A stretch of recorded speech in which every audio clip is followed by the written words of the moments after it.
I'm a character stuck in a story written by a madman. By WrittenToBeSmitten. It was a dark and dreary night when Alex Miller began walking down a twisty country road. A sudden urge to walk flooded my head, and my right foot slowly moved forward, soon followed by my left. My brain seemed to tingle with delight upon taking every step, and so with little hesitation, I continued walking. Trees towered over me to the left, and up the road to the right, I spotted an old cottage house. The granite stone walls were covered with tall vines and overgrown bushes. Alex was drunk. My vision blurred as I began to feel lightheaded. The yellow lines of the road ahead of me swayed with every step that I took. He had lost his balance and fallen. "What the?" I shouted as I tripped, falling and hitting my face on the rough asphalt. I reached up a hand to my head and felt blood on my temple. "Hello, Alex," a voice said. "I'm sure that you're rather confused right now." I looked up expecting to see a man, but only the open road stared back at me. Who are you?" I said to the empty road. "I'm your god in a sense," the voice responded. "I'm writing a story." A soft laugh emanated from all around me. "And you, Alex, you're the star of the show." Alex had been a farmer for years, but ever since his wife was murdered a week ago, he had lost control of who he was. I went to pull myself back up to my feet, and I noticed for the first time that I was wearing dark blue jeans and an unbuttoned crimson flannel shirt.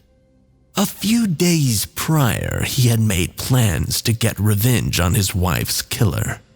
After getting helplessly drunk in a nearby pub, he finally managed to get the courage to follow through with it.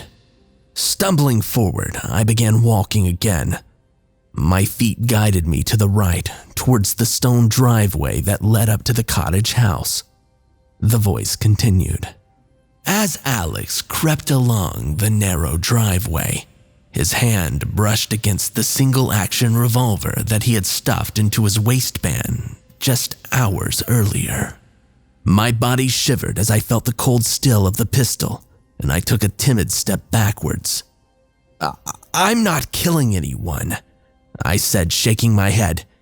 "You can't control me." Silence surrounded me. Once again, I glanced around, hoping to see whoever this god was. But my drunken vision and the lack of light prevented me from seeing far. Turning around, I began walking back towards the road. Then the voice came again, stopping me dead in my tracks. "I created this world, and you will follow my plot. Don't kid yourself into believing, even for a second, that you have power over me." This time I heard the voice much clearer. It sounded very deep and masculine. I continued, distancing myself from the house. Maybe I was drunk after all. Maybe I've simply lost my mind. That would explain the random narration and the voice that was clearly in my head. A hallucination. I began laughing hysterically. I must be on some sort of strong acid or something. "You're just a hallucination," I whispered as I lowered myself to sit on the grass.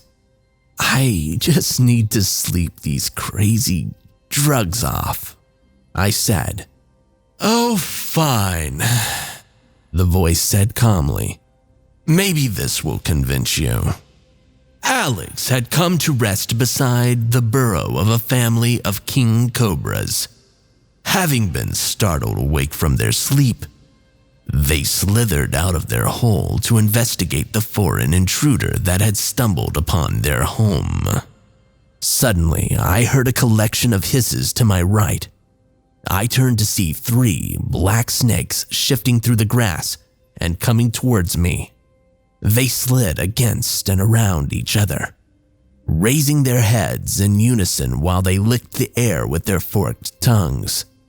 But I closed my eyes, lying on my back and breathing slowly as they approached. After all, it's just a hallucination, right? The leaves in this town are cursed. Written by toonieboireddit. My name is Todd, and I've been living in Glasserville for some time now. It's almost been 75 years since the town was founded, and for the most part, it's been very welcoming. My parents moved here 13 years ago, and they decided to have me. Now I'm starting to question whether this place is as friendly as it seems. Rumors have been spreading around town of a man made up of leaves called Lefmore. He supposedly targets small families and takes them. I thought that the rumors were just that, rumors. Anyway, here's my story. I woke up at around 9 a.m. and I headed downstairs for breakfast. I wondered what my mom had in store for us today. The kitchen had the sweet smell of pancakes and syrup. It was my favorite. "Good morning, Todd. Good morning, Todd," my mom said as she pulled out a chair from the kitchen table and then placed a large stack of pancakes in front of it. "Go wake your dad up for me, will ya?" she said. "Will do, Mom," I said, and I headed towards my parents' room, stopping to pick up my phone first. I continued walking until I was abruptly stopped by a sudden ring of the doorbell. I glanced around to see if anyone had noticed. My mom didn't seem to pay it any attention, so I took it upon myself to investigate. I peered through the peephole to check it out. I struggled and struggled to see until I could just get the right angle. There was no one there. It must have been the newspaper deliveryman. As I opened the door, a strong gust of wind blew leaves straight into the house and then into the kitchen. I looked down to find no newspaper, but in its usual place was a note. It read, "For another entity lingering is another leaf floating." What could that mean? Probably nothing important, so I just shrugged it off. I picked up the note, I closed the door, and then I headed towards my parents' room to wake up my dad. When I got to their door, I turned the knob and cracked the door open a tiny bit to see if my dad was still asleep. I didn't quite have a sight of the bed, so I cracked the door open just a little bit more and I peeked inside. The bed was empty. He must be getting ready in the bathroom then. I headed back to the kitchen to begin eating my breakfast. But the closer I got to the kitchen, the more it began to feel like there was a drop in temperature. Each step was now torture. I was so used to the summer and the warmth that this cold was foreign to me.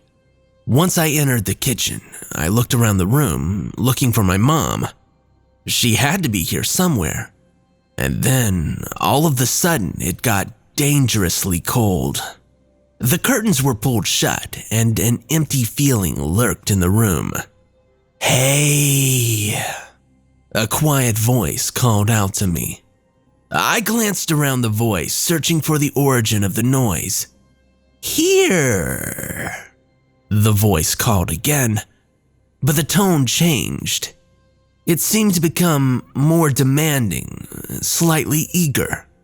The room began to fill entirely with leaves, coming from every direction. I struggled to breathe and I began gasping for air. I clawed at the leaves around me, trying to search for any possible escape, but it seemed like the end was near. I relaxed my body and I let the leaves overtake me, accepting what was happening. I closed my eyes and a warm feeling overtook me. "Is this what you want?" To die in a pile of leaves while your family suffers. I slowly shook my head no. You don't want to be like your family, do you? At the mercy of Leafmore. I violently shook my head no. Whoever was talking, I did not like them. Leave me alone! I began yelling at the top of my lungs. Oh, the little boy is scared. The voice in my head said. I gathered the courage to open my eyes and take on whatever was awaiting me. Nothing was awaiting me. Well, wait, I spoke too soon. There were leaves piled up in the corner, and they had dissipated. There was a figure that was only describable as a gargoyle made out of leaves. The leaves were streaked with blood. It ran down every single leaf, no matter where it was. Your parents didn't even give up a fight. You're strong, huh? Tears ran down my face, and I tried my best to stay resilient. The rumors were true. Leafmore's here. He's right in front of me. There was no time to grieve my parents. There was no way of telling if he was telling the truth either way. I made a dash for the exit and was blocked by a ginormous wall of leaves. I turned back towards the kitchen to be faced by Leafmore. He stared down at me. Steam exited from his nostrils. You made a mistake. He grabbed me by the throat and raised me towards the ceiling, getting dust all over me as my head collided with it. Leafmore quickly slammed my helpless body onto the ground. Tears blocked my vision as he repeatedly slammed me into the ground over and over again. My back ached more and more with every impact. With my last ounce of strength, I grabbed at his arm, and I tore out a massive chunk of leaves. His arm began crumbling to pieces, which gave me enough time to get away from him. Leafmore began grunting as his leaves started jumping back onto his arm, practically regenerating it. He then broke out into a hysterical laugh, taking slight breaks in between chuckles to move closer to me. You're really dumb, aren't you? He sneered. I jumped for the nearest object as Leafmore lunged straight at me, only missing me by a few inches. I had to act fast. I ran for the kitchen drawers, searching for anything that I could use against him. A wireless waffle iron. I flicked on the switch and waited for it to heat up.